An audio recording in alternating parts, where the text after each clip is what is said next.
तो दोस्तों आज तारीख हो गई है 2 अप्रैल 2023 की, साथ ही में दिन है रविवार का, वहीं हिंदी तारीख है शुक्ला द्वादशी और महीना चल रहा है चैत्र का। तो आइए बिना देरी किए फटाफट से जानते हैं आज की ताज़ा खबरें और मुख्य समाचार। दोस्तों आज के मुख्य समाचार में पहली बड़ी खबर आ रही है मच्छर भगाने वाले कॉइल और अगरबत्ती को लेकर। ताज़ा जानकारी के मुताबिक दिल्ली के शास्त्री पार्क इलाके में मच्छर भगाने वाले कॉइल के धुएं से एक ही परिवार के 6 लोगों की जान चली गई है। बताया गया है कॉइल बंद कमरे में जलाई गई थी, जिससे पूरे कमरे में धुआं भर गया। फिर धुएं की वजह से दम घुटने लगा और कुछ ही मिनटों में उनकी जान चली गई। दोस्तों इस घटना के बाद देश भर में अब ये बहस बहुत ही तेज हो गई है कि मच्छर भगाने वाली कॉइल या अगरबत्ती हमारी सेहत के लिए कितनी नुकसानदायक है या फिर फायदेमंद है, यानी कि आखिर पूरा मामला है क्या। दोस्तों जैसा कि आप जानते हैं, चाहे गाँव हो या शहर हो, कभी न कभी सभी जगहों पर मच्छर भगाने के लिए या तो कॉइल वाली अगरबत्ती का इस्तेमाल किया जाता है, यानी कि जो गोल गोल जलेबी की तरह आती है, या ऐसी अगरबत्ती का इस्तेमाल किया जाता है जो बिल्कुल सीधी होती है, पतली सी। या शहरों में कई बार लिक्विड का इस्तेमाल किया जाता है, यानी कि मच्छर भगाने के लिए ऐसे पानी का जो कि इलेक्ट्रिक डिवाइस की मदद से चलता है। या देश में कई जगहों पर मच्छरदानी का इस्तेमाल किया जाता है। ऐसा हो सकता है मच्छरदानी बहुत सारे लोगों को पसंद ना हो, लेकिन आपको बता दे डॉक्टर और एक्सपर्ट्स के मुताबिक मच्छर को भगाने के लिए या मारने के लिए हम जिस जलेबी वाली कॉइल का इस्तेमाल करते हैं या जिस अगरबत्ती का इस्तेमाल करते हैं वो बहुत ही खतरनाक है। एक्सपर्ट्स और डॉक्टर की तरफ से बताया गया है कि मच्छर मारने वाली कॉइल या अगरबत्ती में पायरेथ्रिन पेस्टिसाइड, साथ ही में डाइक्लोरो, डाइफेनाइल, ट्राइक्लोरोईथेन, साथ ही में कार्बन फास्फोरस जैसे कई हानिकारक तत्व होते हैं। डॉक्टर्स की तरफ से बताया गया है कि अगर बंद कमरे में रात भर या कुछ घंटे तक मच्छर भगाने वाली कॉइल या अगरबत्ती जलाकर आप सो जाते हैं और अगर ऐसे में कमरे के अंदर की गैस बाहर नहीं निकल पाती है तो इस तरह के पूरे कमरे में कार्बन मोनोऑक्साइड भर जाती है। और ये कार्बन मोनोऑक्साइड इतनी खतरनाक है कि इसकी वजह से आपकी ऑक्सीजन की मात्रा घटने लगती है। धीरे धीरे कार्बन मोनोऑक्साइड कमरे में मौजूद लोगों के शरीर में भरने लगता है, जिससे उन्हें सांस लेने में तकलीफ होने लगती है और दम घुटने की वजह से जान जाने के चांस बढ़ जाते हैं। दोस्तों शायद आपको जानकर हैरानी होगी कि मच्छर भगाने वाले जलेबी जैसे कॉइल पर हुए यूनिवर्सिटी ऑफ सिडनी की एक रिसर्च में ये पाया गया है कि मच्छर मारने वाली एक कॉइल जलाने से लगभग 100 सिगरेट जितना धुआं निकलता है। इसका मतलब ये है ये सिगरेट से भी ज्यादा खतरनाक है। साथ ही बताया गया है मच्छर भगाने के लिए सिर्फ कॉइल या अगरबत्ती नहीं, अगर आप किसी भी ऐसी चीज का इस्तेमाल कर रहे हैं जिसमें मच्छर भगाने के लिए धुएं का इस्तेमाल किया जाता है तो ये आपकी सेहत के लिए सही नहीं है। बताया गया अगर आप मच्छर भगाने वाली जलेबी आकार की जो कॉइल होती है या जो अगरबत्ती होती है, अगर आप उसे रोज जलाते हैं तो इसकी वजह से आने वाले दिनों में आपको अस्थमा या दम घुटने की परेशानी या आंखों में जलन या स्किन डिजीज या लंग कैंसर तक हो सकता है। दोस्तों इसी दौरान आपको ये भी क्लियर कर दें कि मच्छर को भगाने के लिए जो इलेक्ट्रिक डिवाइस आती है तो वो भी मच्छर को भगाने के लिए धुएं का ही इस्तेमाल करता है। असल में मच्छर भगाने वाले डिवाइस आसान सा ये काम करता है कि मच्छर भगाने वाला जो लिक्विड है, जो पानी है, वो उसको धुएं के रूप में तब्दील कर देता है। तो ऐसे लिक्विड से भी इसी तरह का खतरा बताया गया है, जैसा कि अभी हमने आपको मच्छर भगाने वाली कॉइल या अगरबत्ती के बारे में बताया है। दोस्तों जैसा कि अभी आपने जाना मच्छर भगाने वाली कॉइल या अगरबत्ती से निकलने वाला धुआं किस तरह से खतरनाक है और ये आपकी जान के लिए कैसे आने वाले दिनों में आफत बन सकता है। साथ ही में दोस्तों शायद आपने देखा होगा कुछ लोग मच्छरों से बचने के लिए स्किन पे एक खास तरह का क्रीम लगाते हैं जो कि खास करके मच्छरों को मारने के लिए या भगाने के लिए ही बनाया गया होता है, लेकिन इसके बारे में भी बताया गया है कि इससे आपको स्किन की प्रॉब्लम हो सकती है। कुल मिलाकर आसान शब्दों में कहा जाए तो एक्सपर्ट्स के मुताबिक मच्छरों से बचने का सबसे सेफ उपाय मच्छरदानी ही है। इससे आपको सांस लेने में भी तकलीफ नहीं होगी और मच्छरों से होने वाली बीमारियों से भी आप बच जाएंगे। दोस्तों दिल्ली के एक डॉक्टर हैं राकेश कुमार यादव, जो एक पल्मोनोलॉजिस्ट हैं, उनका कहना है कि मच्छरों से बचने के लिए कॉइल जलाना सही नहीं है। अगर बंद कमरे में कॉइल जला रहे हैं तो ये आपका दम घोंट सकता है। कमरे में वेंटिलेशन जरूरी है, यानी कि खिड़की वगैरह जरूरी है। हालांकि वैसे मच्छरों से बचने के लिए सबसे बेहतर तरीका मच्छरदानी ही है। दोस्तों डॉक्टर राकेश कुमार यादव के अलावा भी कई सारे और डॉक्टर हैं या एक्सपर्ट्स हैं जिनका भी यही मानना है कि मच्छरों से बचने का सबसे सेफ उपाय मच्छरदानी ही है। ये दोस्तों इसके अलावा भास्कर की ओर से कई घरेलू उपाय बताए गए हैं जिसका इस्तेमाल करते हुए आप मच्छरों को भगा सकते हैं। पहला उपाय है कि आप कमरे में कपूर जलाकर 15 से 20 मिनट के लिए छोड़ दें, इससे मच्छर भाग सकते हैं। एक दूसरा उपाय बताया गया है कि नीम और नारियल के तेल को बराबर मात्रा में मिला लें, यानी कि आधा आधा। कहा गया है अगर आप इस तेल को लगा लेंगे तो मच्छर 8 घंटे तक आपको नहीं काटेंगे। वहीं एक तीसरा उपाय बताया गया है कि नीलगिरी और नींबू का रस बराबर मात्रा में मिलाकर शरीर पे लगाएं, इसकी गंध की वजह से मच्छर आपके करीब नहीं आएंगे। वहीं एक और तरीका बताया गया है कि लहसुन को पीसकर पानी में उबाल लें, इस पानी को घर के हर कोने में छिड़क दें, इसकी गंध की वजह से मच्छर अंदर नहीं आएंगे। तो दोस्तों मच्छरों की अगरबत्ती को लेकर ये जानकारी बहुत ही महत्वपूर्ण थी, इसीलिए हमने आपको ये खबर बहुत ही विस्तार से बताई है। वैसे हम आपको अपने मुख्य समाचार में अक्सर खबरें बड़े ही शॉर्ट में बताते हैं, लेकिन ये खबर पूरे देश के लिए या कह लें पूरी दुनिया के लिए बेहद ही जरूरी है। उन सभी लोगों के लिए जो लोग मच्छर को भगाने के लिए जलेबी वाली कॉइल का इस्तेमाल करते हैं, यानी कि जिसका डिजाइन जलेबी की तरह होता है, या अगरबत्ती का इस्तेमाल करते हैं। आपने जान लिया है कि अब ये दोनों ही चीजें, ये जो इलेक्ट्रिक डिवाइस आती है या जो मच्छर को भगाने वाली क्रीम मिलती है, ये सभी चीजें आपके लिए खतरनाक हैं। और अभी हाल ही में इसका सबसे बड़ा नमूना देखने को मिला है कि दिल्ली के शास्त्री पार्क इलाके में एक ही परिवार के 6 लोगों की जान चली गई। गई है। तो दोस्तों आप सभी सावधान रहिए। बाकी दोस्तों अगर आप इस पूरी रिपोर्ट के बारे में कुछ कहना चाहते हैं तो आप अपनी बात को इसी वीडियो के नीचे कमेंट बॉक्स में लिख सकते हैं। आपकी कही गई बातों से काफी कुछ पता चलेगा।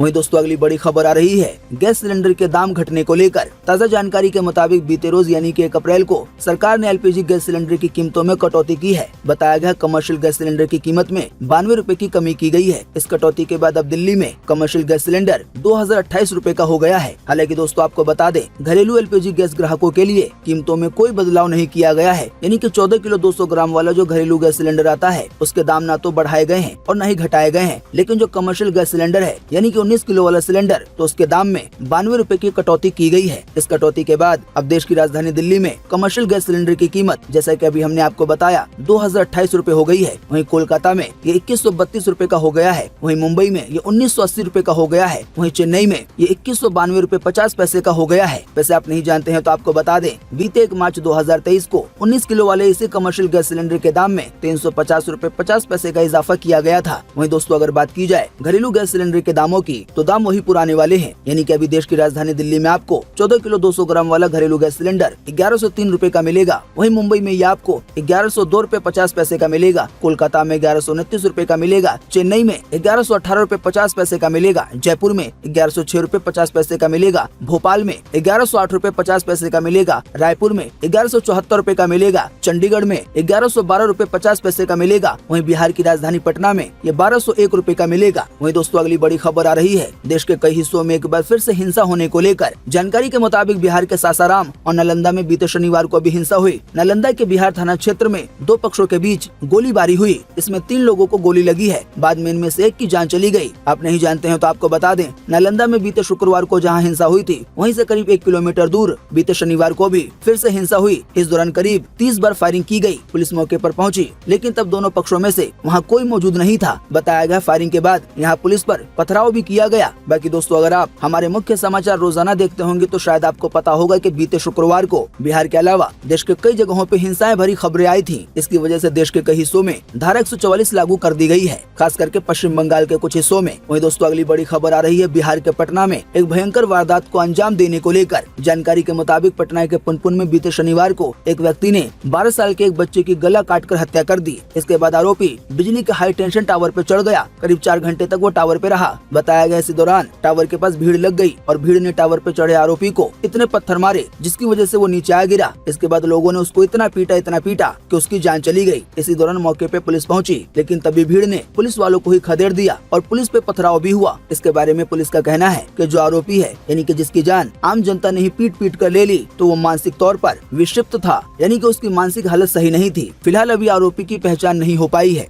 वहीं दोस्तों अगली बड़ी खबर आ रही है ई पासपोर्ट को लेकर। दोस्तों पासपोर्ट इलेक्ट्रॉनिक होगा और ये ई पासपोर्ट कहलाएगा। पासपोर्ट की जो बुकलेट होती है अब उसमें एक चिप लगी होगी जिसमें आपका पूरा ब्यौरा इलेक्ट्रॉनिक रूप से दर्ज होगा। इस चिप को कंप्यूटर सेंसर के पास लाने से पासपोर्ट में लिखा हुआ पूरा ब्यौरा स्क्रीन पे खुल जाएगा। इसके बारे में विदेश मंत्रालय के सूत्रों ने बताया है कि ई पासपोर्ट का पायलट प्रोजेक्ट आने वाले मई के महीने में शुरू हो जाएगा। बताया गया पायलट प्रोजेक्ट में यानी कि ट्राई के तौर पर 10 लाख ई पासपोर्ट जारी करने का लक्ष्य है। बताया गया इसकी वजह से इंटरनेशनल सिविल एविएशन ऑर्गेनाइजेशन के मानक अपनाने वाले 70 देशों में भारतीयों को इमिग्रेशन संबंधी मामलों में आसानी होगी। अब दोस्तों इसी बीच अगर आपके मन में ये सवाल आ रहा है कि क्या आने वाले दिनों में जो पुराने पासपोर्ट हैं उन्हें भी अपडेट कराना होगा, तो दोस्तों इसका जवाब ये है कि विदेश मंत्रालय के अफसरों के अनुसार पुरानी पासपोर्ट बुकलेट को भी चिप वाले पासपोर्ट में बदला जाएगा। उसके लिए अभी आवेदन के तरीके तय किए जा रहे हैं। आसान शब्दों में कहें तो आने वाले भविष्य में सभी लोगों को अपना पासपोर्ट बदलना होगा और देश के सभी लोगों को चिप वाला पासपोर्ट दिया जाएगा। वहीं दोस्तों अगली बड़ी खबर आ रही है नवजोत सिंह सिद्धू को लेकर। जानकारी के मुताबिक पंजाब कांग्रेस के पूर्व प्रधान नवजोत सिंह सिद्धू जेल से रिहा हो गए हैं। आपको बता दें सिद्धू 317 दिन के बाद पटियाला सेंट्रल जेल से बीते रोज बाहर आए। आपको बता दें उन्हें 1988 में पटियाला में हुए रोड रेस केस में 1 साल की कैद की सजा सुनाई गई थी। आप नहीं जानते हैं तो आपको बता दें 19 मई 2022 को देश के सबसे बड़े कोर्ट यानी कि सुप्रीम कोर्ट ने उन्हें सजा सुनाई थी। बताया गया बीते रोज सिद्धू जब जेल से बाहर आए तो उन्होंने मुट्ठी बांधकर और सलाम कर अपने समर्थकों का अभिवादन अभिवादन किया। उन्होंने राहुल गांधी को क्रांतिकारी बताया। साथ ही में पंजाब के सीएम यानी कि भगवंत मान को आखिरी बार सीएम कहा। साथ ही में सिद्धू ने ये भी आरोप लगाया है कि केंद्र सरकार यानी कि बीजेपी पार्टी कानून व्यवस्था के बहाने पंजाब में राष्ट्रपति शासन लगाना चाहती है। वहीं नवजोत सिंह सिद्धू ने राहुल गांधी की लोकसभा सदस्यता रद्द करने पर कहा, लोकतंत्र आज बेड़ियों में है, संस्थाएं गुलाम है, यानी कि सीबीआई और ईडी जैसी संस्थाएं। साथ ही में सिद्धू ने ये कहा, जब भी इस देश में तानाशाही आई है तो एक क्रांति भी आई है। वहीं दोस्तों अगली बड़ी खबर आ रही है गुजरात दंगे को लेकर। ताज़ा जानकारी के मुताबिक गुजरात की एक अदालत ने सामूहिक दुष्कर्म और 1 दर्जन से ज्यादा लोगों की जान लेने के सभी आरोपी 26 लोगों को 20 साल पुराने मामले में सबूतों के अभाव में बरी कर दिया है। आपको बता दें, सन 2002 के सांप्रदायिक दंगों के दौरान कलोल में अलग अलग घटनाओं में अल्पसंख्यक समुदाय के लोगों को निशाना बनाया गया था, यानी कि मुसलमानों को। दोस्तों वैसे आप नहीं जानते हैं तो आपको इन शॉर्ट में बता दें कि 1 मार्च 2002 को गुजरात के गांधीनगर जिले के कलोल शहर में 2 अलग अलग समुदाय के 2000 से ज्यादा लोगों की भीड़ धारदार हथियारों और ज्वलनशील पदार्थों के साथ भिड़ गई थी। हिंसक भीड़ ने दुकानों को क्षतिग्रस्त कर दिया था। कई दुकानों में आग लगा दी गई थी। वहीं इसी कड़ी में एक अन्य घटना में डेलोल गाँव से कलोल की ओर आ रहे 38 लोगों पे हमला कर दिया गया था और उनमें से 11 लोगों को जिंदा जला दिया गया था। साथ ही में इसी दौरान एक महिला के साथ उस समय सामूहिक दुष्कर्म किया गया। पर दोस्तों अब इस मामले में सभी आरोपियों को रिहा कर दिया गया है सबूत के अभाव में। वहीं दोस्तों अगली बड़ी खबर आ रही है राहुल गांधी पर एक और मानहानि केस होने को लेकर। जानकारी के मुताबिक कांग्रेस नेता राहुल गांधी पे बीते शनिवार को एक और मानहानि केस दर्ज किया गया है। बताया गया है ये केस आरएसएस कार्यकर्ता कमल भदौरिया ने हरिद्वार में किया है। दरअसल भारत जोड़ो यात्रा के दौरान हरियाणा में राहुल गांधी ने राष्ट्रीय स्वयंसेवक यानी कि आरएसएस पर टिप्पणी की थी। उन्होंने आरएसएस को 21वीं सदी का कौरव बताया था। इसी को लेकर संघ की तरफ से अब मुकदमा दर्ज करवाया गया है। दोस्तों वैसे आप नहीं जानते हैं तो आपको बता दें, अभी हाल ही में कुछ दिन पहले एक मानहानि केस में ही राहुल गांधी को 2 साल की सजा सुनाई गई, लेकिन बाद में उन्हें जमानत भी दे दी गई। पर 2 साल की सजा होने की वजह से उनकी संसद की सदस्यता रद्द कर दी गई। वहीं दोस्तों अगली बड़ी खबर आ रही है बिजली की दरें बढ़ने को लेकर। जानकारी के मुताबिक महाराष्ट्र विद्युत नियामक आयोग के फैसले के बाद अब देश की आर्थिक राजधानी कही जाने वाली यानी कि मुंबई में घरेलू बिजली की दरें 5 से 10% बढ़ गई हैं। बताया गया है ये नई दरें बीते रोज 1 अप्रैल से लागू हो गई हैं। कुल मिलाकर आसान शब्दों में कहें तो देश की आर्थिक राजधानी मुंबई में अब घरेलू बिजली की दरें बढ़ गई हैं। इसकी वजह से अब मुंबई के लोगों का पहले के मुकाबले में ज्यादा बिजली बिल आएगा। वहीं दोस्तों अगली बड़ी खबर आ रही है एक बार फिर से दूध के महंगा होने को लेकर। जानकारी के मुताबिक नया वित्तीय वर्ष शुरू होते ही आम आदमी पे महंगाई की मार पड़ी है। ताजा जानकारी के मुताबिक अमूल कंपनी ने गुजरात में दूध महंगा कर दिया है। बात यह है कि जब पिछली बार अमूल कंपनी ने 2 रुपए दूध के दाम बढ़ाए थे तो उस समय ये बढ़ोतरी पूरे देश में की गई थी, गुजरात के अलावा। बात यह है कि उस समय गुजरात में विधानसभा चुनाव होने वाले थे, शायद इसी की वजह से गुजरात में दाम नहीं बढ़ाए गए। लेकिन अब अमूल कंपनी ने गुजरात में दूध को महंगा कर दिया है 2 रुपए के हिसाब से, यानी कि प्रति लीटर दूध 2 रुपए महंगा हो गया है। वहीं दोस्तों अगली बड़ी खबर आ रही है बेरोजगारी की दरें बढ़ने को लेकर। जानकारी के मुताबिक भारत में अनएम्प्लॉयमेंट यानी कि बेरोजगारी में लगातार बढ़ोतरी देखने को मिल रही है। बताया गया बीते मार्च के महीने में जॉबलेस रेट बढ़कर 7.80% पर आ गया है, जो बीते 3 महीने में सबसे ज्यादा है। आपको बता दें पिछले फरवरी में बेरोजगारी दर 7.45% थी, लेकिन ये केवल 1 महीने में ही 7.80% हो गया है। दोस्तों आपको बता दें centre for monitoring Indian economy ने अभी हाल ही में बीते शनिवार को यानी कि 1 अप्रैल को बेरोजगारी दर के ये आंकड़े जारी किए हैं। वहीं दोस्तों अगली बड़ी खबर आ रही है देश की राजधानी दिल्ली में कोरोना के केस भयंकर रूप से बढ़ने को लेकर। जानकारी के मुताबिक देश की राजधानी दिल्ली में एक बार फिर से कोरोना केस बढ़ने लगे हैं। अभी हाल ही में दिल्ली में बीते शनिवार को कोरोना वायरस संक्रमण के 416 नए मामले सामने आए हैं, जबकि संक्रमण दर 14.37% हो गई है। वैसे दोस्तों शायद आपको जानकर हैरानी होगी कि बीते शनिवार को अकेले दिल्ली में जितने कोरोना के मरीज मिले हैं, लगभग इसी आसपास के मामले अभी से कुछ हफ्ते पहले पूरे देश में आ रहे थे। लेकिन अब कोरोना के मामले इतने ज्यादा बढ़ गए हैं बीते कुछ दिनों में कि अब अकेले ही जितने पूरे मामले पूरे देश से आ रहे थे, अब उतने लगभग मामले अकेले दिल्ली से बीते रोज शनिवार को सामने आए हैं। आइए दोस्तों आपको इसी कड़ी में लगे हाथों बताते हैं कोरोना वायरस का ताजा अपडेट पूरे देश को लेकर, वो भी सीधे भारत सरकार की वेबसाइट से। तो भारत सरकार की अपनी वेबसाइट mygov.in के मुताबिक बीते रोज लगभग 24 घंटे में देश भर में 2993 नए मामले सामने आए हैं कोरोना वायरस के। हालांकि इसी बीच अच्छी बात ये रही कि 1840 लोग कोरोना वायरस से ठीक हुए हैं। पर दोस्तों इसी बीच कोरोना की वजह से देश भर में 7 लोगों की जान चली गई है। वहीं अगर बात की जाए एक्टिव केसों की, तो अब अपने देश में एक्टिव केसों की संख्या 16,354 हो गई है। यानी कि अब अपने देश में कोरोना वायरस के इतने मरीज हो गए हैं जिनका इलाज चल रहा है। सबसे बड़ी परेशानी की बात यह है कि ये मामले दिन पर दिन बहुत तेजी से बढ़ रहे हैं। वहीं दोस्तों अगली बड़ी खबर आ रही है टोल टैक्स बढ़ने को लेकर। जानकारी के मुताबिक हिमाचल प्रदेश की टूरिज्म सिटी मनाली जाने के लिए अब लोगों को पहले के मुकाबले ज्यादा टोल टैक्स भरना होगा, क्योंकि एक बार फिर टोल रेट बढ़ा दिया गया है और ये बढ़े हुए टोल रेट बीते रोज 1 अप्रैल से लागू भी हो गए हैं। वैसे दोस्तों आप नहीं जानते हैं तो आपको बता दें, लगभग 1 साल पहले यानी कि अप्रैल 2022 में टोल टैक्स 30 रुपए से बढ़ाकर 35 रुपए कर दिया गया था। फिर दिसंबर के महीने में यानी कि दिसंबर 2022 में इसे एकदम से बढ़ाकर 75 रुपए कर दिया गया, यानी कि लगभग डबल से भी ज्यादा। और अब नया वित्तीय वर्ष शुरू होते ही यानी कि बीते रोज अप्रैल के महीने से इसी टोल टैक्स में 10% की और बढ़ोतरी कर दी गई है। ऐसे में अब कार चालकों को 75 रुपए की बजाय 80 रुपए का टोल टैक्स चुकाना होगा। वहीं मिनी बसों को अब 125 रुपए के बजाय 130 रुपए चुकाने होंगे। हालांकि इसी बीच एक छोटी सी अच्छी बात यह है कि ट्रक ड्राइवरों को इससे राहत दी गई है। कुल मिलाकर आसान शब्दों में कहें तो हिमाचल प्रदेश में टोल टैक्स बढ़ाने की वजह से अब मनाली जाने के लिए लोगों को ज्यादा टोल टैक्स देना होगा। पर दोस्तों इसी बीच टोल टैक्स को लेकर एक और खबर आ रही है जो इसके बिल्कुल उलट है, यानी कि टोल टैक्स बिल्कुल फ्री कर दिया गया है। बात यह है कि पंजाब के मुख्यमंत्री भगवंत मान द्वारा राज्य सरकार के टोल प्लाजा को बंद करने को छेड़ा गया अभियान लगातार जारी है। बीते रोज इसी कड़ी में मुख्यमंत्री ने कीरतपुर साहिब में आनंदपुर साहिब ऊना रोड पर टोल प्लाजा को फ्री कर दिया। मुख्यमंत्री ने कहा इस टोल प्लाजा के बंद होने से अब रोजाना लोगों को केवल एक दिन में 10,12,000 रुपए बचेंगे। साथ ही जानकारी के मुताबिक मुख्यमंत्री ने कहा कि इससे पहले भी सरकार 7 टोल प्लाजा बंद कर चुकी है, यानी कि अब इन जगहों पर टोल टैक्स देना ही नहीं पड़ेगा। वहीं दोस्तों अगली बड़ी खबर आ रही है सोने चांदी के दाम को लेकर। जानकारी के मुताबिक बीते हफ्ते सोने के दाम में 748 रुपए की बढ़ोतरी दर्ज की गई है। इस बढ़ोतरी के बाद अब 10 ग्राम 24 कैरेट सोना 59,751 रुपए का मिल रहा है। वहीं दोस्तों अगर बात की जाए चांदी की तो बीते हफ्ते चांदी के दाम में 2,000 रुपए से ज्यादा की तेजी देखने को मिली है। अभी आपको 1 किलो चांदी 71,582 रुपए में मिलेगी। वैसे मार्केट एक्सपर्ट्स का ऐसा कहना है कि आने वाले दिनों में सोने का दाम यानी कि 10 ग्राम सोने का दाम 64,000 रुपए तक जा सकता है। उम्मीद करते हैं इससे आपको काफी कुछ जानकारी मिली होगी।